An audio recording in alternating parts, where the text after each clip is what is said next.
You take what was good from year one, but you scrap everything else, and then you, well, keep innovating. Welcome to the Hack Learning Podcast. I'm your host, Mark Barnes, providing right now solutions to some of your biggest teaching and learning problems. Now, let's hack learning. Today we're joined by Don Wettrick, an Indiana high school teacher and author of Pure Genius, Building a Culture of Innovation and Taking 20% Time to the Next Level. And Don has really become sort of a guru in this idea of inspiring innovation in the classroom. He's got a whole innovation classroom, innovation school, and we're going to talk about innovation today. As usual, before we close out the show, we're going to talk about some things that educators could do tomorrow, because hack learning is built on the foundation of what you can do tomorrow. So Don Wettrick, we're really excited to have you on the Hack Learning Podcast. What's going on today? I actually am working with a former student today because we're putting together some cool content. You know, we cover a lot of things that are popular, like leadership and assessment, and everybody sort of has their idea of how those work. And we like to say we look at things through a different lens. We sort of turn it around and look at it in ways that maybe other people have not. And I think that's what you're doing with innovation. And I certainly got that from your book, Pure Genius. So tell us a little bit about how your teaching career went down the path of innovation and ultimately led to your book, Pure Genius, and your amazing innovation classroom. I went to college and I wasn't a teacher, and I promised myself I wouldn't be a teacher. My dad was, my sister is, my mom was a stay-at-home mom. That makes her a teacher. I just remember when, I said, "Hey, Dad, I'm not asking for money, but I'm thinking about going back to college and being a teacher." He's like, "Donnie, I don't care if you teach for the next 20 years. Just promise me you won't teach 1 year 20 times. And that always resonated with me because at the time it meant nothing. But then I started seeing some teachers teach the same thing every year. They'd literally get their year out of their filing cabinet. So I think really the approach to innovation is just that. You take what was good from year one, but you scrap everything else, and then you, keep innovating. The other part of that is that the beginning of this class was somebody sent me this link, and it said, "Watch this," and it was Daniel Pink's TED Talk. This was like 6 years ago. So there was no moniker Genius Hour then. There was no, 20% time in education yet, but it looked cool. And so I showed it to my then freshman English class, and I was like, "Hey, who wants to give this a try?" And a lot of them said they did, and it was a mess. It was terrible. But it was there I started to learn that it wasn't necessarily their fault. They were really good at reacting. If I told them what to do, they would do it. But when I gave them the chance to find out what they were passionate about, they just kind of looked at me with like deer in the headlight look. And so we started to kind of figure out things, and then we had just enough success with some kids. Matter of fact, the kind of the funny thing was 20% time worked for about 20% of the students. And normally those 20% of the students were, dare I say, D and F students.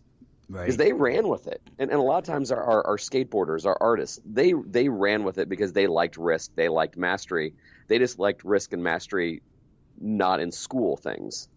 So I started to kind of tweak it and play with it. And then I asked to have my own class. My school administration said no. I pretended that they said yes, and I just kept plowing through. So then I started forming alliances, and God bless, there's some really good people at Stanford, Tina Seelig and Dr. Howard Reingold especially, and then Dan Pink. I was just stupid enough back then, this is 6 years ago, to think, I can just call him and tell him I like his TED Talk, and maybe he'll lend me some help because his TED Talk inspired me to do my own class. And I guess it worked. Because then all of a sudden I like, "Hey, could you Skype in and talk to us?" And seriously, this is how naive I was back then. I didn't know that he had a book. I just thought he did a cool TED Talk. Yeah. So then all of a sudden I opened up the gates of his world and start finding out his stuff. And then all of a sudden I had Dan's blessing and his support, and then some people at Stanford, another guy at Duke University. And then magically my high school said, "We've always loved this idea. Let's run with it." We've tweaked, we've played. The pendulum has swung both ways on how I grade and what I do. But no matter what, the innovation journey it's not the same thing. It's not the same way every year. But we're starting to figure out how to learn because of their reactionary way that they, react, not think. Yeah, reactionary way. You know, the thing is, it sounds to me a big piece of this is letting go of control. You know, I mean, in the beginning, it was like, you know, you're talking about how it didn't necessarily work well in the beginning.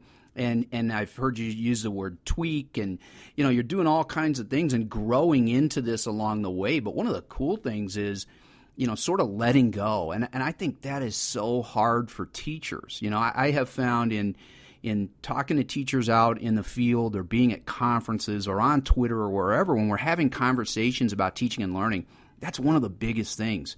You know, we talk about project-based learning, student-centered learning, all these trendy terms. And I've had teachers say, you know, that really looks cool when people talk about it, or it sounds cool, but I don't really know how it works. And it seems a little out of control. And I just love what you're saying about that. So what's happening now with your innovation class? Well, I mean, we're depending on the week you call, it's something different. I was a keynote at the North Dakota State Conference, Ed Conference, a couple months back, talking about the innovation class and how innovation is more than a buzzword and things like that. So right afterwards, this guy rushed the stage right after I was done. And he comes up to me and he says, I don't care what it's going to take, and I don't care, you know, what your excuse is. I got to get you out to my Indian reservation. And I said, okay, why is that? And he says, the suicide rate on my reservation is astronomical, and the dropout rate is abysmal. He says, you know, a lot of people don't know, because I asked him, like, you know, if the dropout percentage is that high, what do they do? And he's like, what do you mean, what do they do? He says, they're paid to stay on the Indian reservation. And he says, you know, this class, this is the most relevant thing I've seen. He says, we have to get you to get out there. So I shared that when my students, we got back, we Skype called him, Mr. Benefeld's class. And then my students said, and some of them were graduating. And let me just state that even though you've graduated from the innovation class, they just want to stick around and help. So 4 of my seniors said, hey, we're going to go out there this summer and start the relationship. Our mantra is opportunities are everywhere. We're not just great problem solvers, we're great problem finders. I have a student, Ryland, he observed, him as a theater kid growing up, he observed that if you get the starring role in middle school, you'll always get the lead role in high school, et cetera, et cetera. And he thought, you know, that's unfair to the kids that are not lead role or the kids that are shy. So he gets this idea to start a theater company with kids that are either painfully shy, sometimes have autism, or have special needs, disabilities. And it's, underdog theater. It's a theater group for kids that would never normally get the lead role. So he saw a problem. He looked for a solution. Boom, has it. Don, it's almost like I queued you up for that. I mean, that is what hack learning is right there. When people ask me what I do and I say, well, you know, I publish education books and they fall under the title hack learning. Well, what does that mean? And man, is that it right there where you see a problem? And I love it that it's a student, you know, and it's a young man or in a young lady. You have ladies in your class too, right? You know, a young man, a young lady finds a problem. And I love that you said find a problem, because I think in traditional education, we're too much about just giving the problems. You know, we just say, here's the problem. Absolutely. And having kids find the problem. You know, we love to say real world. And I've gotten in some arguments with people who say, you know, the traditional class is not the real world. So let's not pretend we're teaching kids real world. But when you say, hey, go find a problem, and that example you gave, what a story of someone who's in theater. Mark, I have quite literally 200 of these. These are incredible stories. And, you know, you said you've got 200 of them. Well, I'll tell you what, I would love to hear more of these. We may have to do this again. You know, I think people are going to love this. No, you don't need to interview me. I can have a couple students be on your show. Oh, we're going to set that up. Let's hear from the students. Absolutely. I think in the meantime, what people are listening to this, and I just because of the conversations I've had, I know people are going, man, this sounds so cool. This guy is really helping kids do amazing things and really making real world connections with this innovation class. And it's so cool. And man, would I like to do that. And then they're pausing for a minute and they're going, man, it sounds really hard and I'm not really sure how to do it. And he needed permission and he had Dan Pink and Howard Rheingold. What do I do? So in the classic hack learning, what you can do tomorrow section. Absolutely. What would, if I'm a teacher and I say, hey, Don, I'd really like to inspire innovation in my kids tomorrow. I don't have an innovation classroom, maybe I'm an English or math or social studies teacher, but boy, would I like to create this mood of innovation in my class. What can I do? Let's break this down into 3 sections. Number one, if you're an elementary if you're an elementary teacher, you can quite literally start on day one. And matter of fact, you should always start off on day one. And there's so many resources out there for, if you go to Twitter and do the Genius Hour hashtag or 20 time, but there are great people out there that, Joy Kerr has live binders upon live binders of, information and different kind of things. There's people out there, AJ Giuliani and George Koros and Kevin Brookhauser. There's just a lot of, and myself, and there's a lot of people out there that have done this kind of thing. So part of it is that willingness to try things, get out of the student's way a little bit. I think that when you introduce the Genius Hour time, I think that you have your students mull it over and let them pick out what day of the week they want. You let them have ownership of it. There's a big difference between buy-in and ownership. If you tell the students you're going to do Genius Hour, they'll buy in. If you give them this wacky idea that you're going to allow them to do what they want and you're going to allow them to learn the things they've always wanted to learn, they're going to own. If you're middle school, and I hope that you're teamed, work with your team, share the responsibility of a Genius Hour. It's a little bit harder in middle school and definitely high school, but I think that if you can convince maybe 1 or 2 other teachers like, hey, I'm thinking about having a Genius Hour time in the week. How about on this week it's with the science class for this day, or next week it'll be with the social studies class and it'll be that day. Getting together and getting those people on board. And then if you're high school, and this is the tough part, and this is where I get some pushback from some people. Yeah. And I only say this because I've got 6 years of experience of doing an innovation time in high school. I really am a strong believer that innovation has to be its own elective. And here's why. Yeah. 3 years ago, I jokingly told my students, and actually not too jokingly, I said, in about 3 to 4 years, I should be let go from the high school or, reassigned another class. And they kind of laughed. They go, why is that? I said, well, if we're really about spreading the innovative approach to education here at the high school, there's no need for its own class. And then Michaela looked at me and she says, that's about the dumbest thing I've ever heard. My students are free to speak freely. Yeah. And I go, okay, why? And she says, no offense, Wettrick. She says, but this class takes up a lot of my time. She says, if we had an innovation time in all of our classes, I would get nothing done. She says, there's some things that are just foundational. She's like, I need to know certain math concepts and I couldn't have an innovation project. Right. And she's like, you wouldn't have principles of art in your algebra class. Algebra can be learned in algebra, but art has its own time. She's like, innovation needs its own time. If you had innovation time in every classroom, it just would be a jumbled mess. So that's one of the things that I'm doing. I'm working with superintendents and actually now states and states education departments that the innovation class needs to be its own elective in high school. Has to be. Yeah, I agree. I think that, and it's so great to hear that from a student. I think, again, there's so much autonomy and choice and student voice built into this. And it's great to put that out there like you did and have the students say, that's not a good idea. That doesn't work. Yeah. Well, and truly, that's the way I felt. I thought, there doesn't need to be an innovation class. It should be all innovation. Right. And the answer is no, it shouldn't. Right. Yeah, I think you had the right idea. I probably would have thought the same way. I say that oftentimes with all kinds of project-based learning and student-centered learning. You say, well, this needs to be embedded in everything. But some things don't. Some things are better off sort of as a standalone.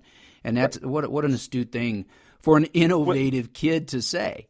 Well, and I think that as we're bringing up the next gen of innovators, I think that most kids will take this class. Normally by 3rd grade, they're not liking school as much. So if you at kindergarten, 1st, 2nd grade, allow them to have time to work on the things you allowed them to have a Minecraft building competition. Mm-hmm. You have them do American Girl symposiums, things of this nature. And all of a sudden it's instinctual. Because Mark, if you really just said, what is the purpose of school? You would probably answer, well, it's a place to learn. To learn what? Right. Are you learning by being dictated to? Right. Or is it a place you can go and learn the things that you should learn, but also learning the things that you might have an interest in? Absolutely. And these elementary kids run with it. It is the greatest thing ever, I promise you. So if you're listening to this right now and you're an elementary school teacher, I promise you it'll be the best journey of your life.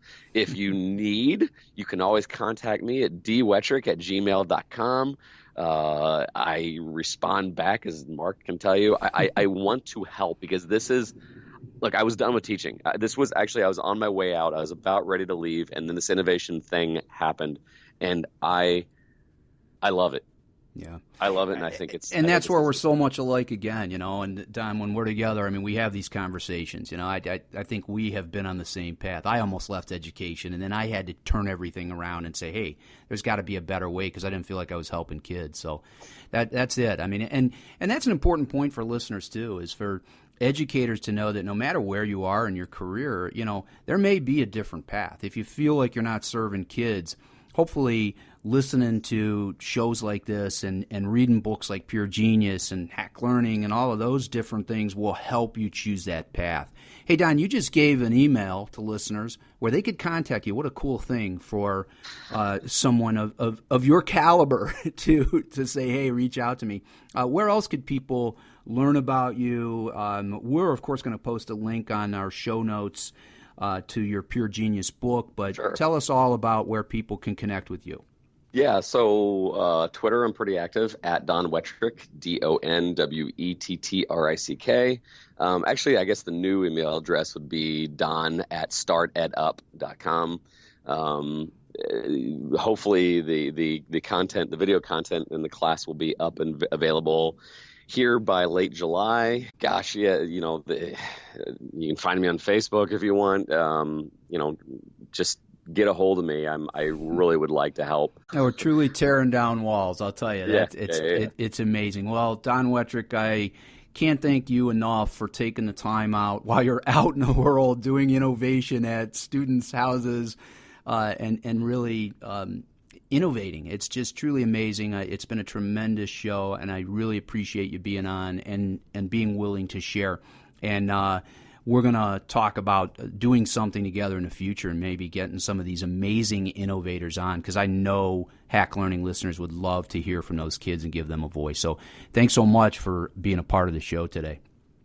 Thank you, Mark. As always, we continue the conversation at #HackLearning on Twitter and on the show notes page at hacklearningpodcast.com. Thanks for listening. See you next time.